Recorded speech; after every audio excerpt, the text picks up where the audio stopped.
নারী তো আছেই, আমি আসলে কৃষকদের পাশে থাকতে চাই। বিগত 17 বছর আমি রাজপথে ছিলাম এবং বিভিন্ন ছাত্র দলের রাজনীতি থেকে আমি রাজনীতি শুরু করি। তারপরে আইন ছাত্র ফোরাম, তারপরে আমি ঢাকাবাড়ি ইলেকশন করেছি, এসি মেম্বার ছিলাম, তারপরে আমি কৃষক দল করি। তো বিগত আন্দোলন সংগ্রামে আমি সক্রিয় ভূমিকা রেখেছি, একদম রাজপথের মানে কৃষক দলের পক্ষ থেকে সম্মুখের সারির একজন সহযোদ্ধা ছিলাম আমি আমার কৃষক দলের। আর এছাড়াও আমি বিগত 25 এবং 24 এবং 25 3 মাস আমি কৃষক সমাবেশ করেছি ময়মনসিংহ দক্ষিণে। 72টি ইউনিয়নের ভিতরে 45টা কৃষক সমাবেশ ইউনিয়নে আমি করেছি। শিয়া বাটার ও ভিটামিন ই সমৃদ্ধ লিলি বিউটি সোপ, তারুণ্যময় উজ্জ্বল ত্বকের জন্য। রিমার্ক।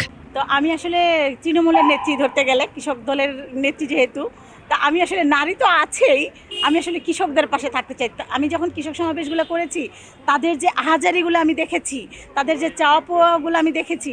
যদি দল আমাকে মনোনীত করে, আমি সর্বপ্রথম কৃষকদের পাশে থাকবো।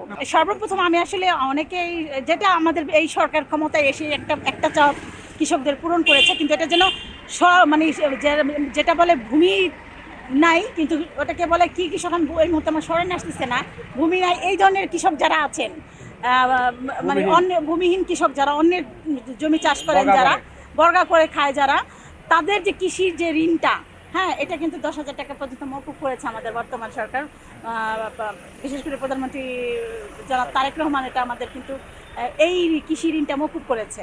আর আরেকটা হচ্ছে আমাদের যে সার বীজ যেগুলা বিনা বিতরণে বিক্রি হয়, এটা কিন্তু সবাই পায় না।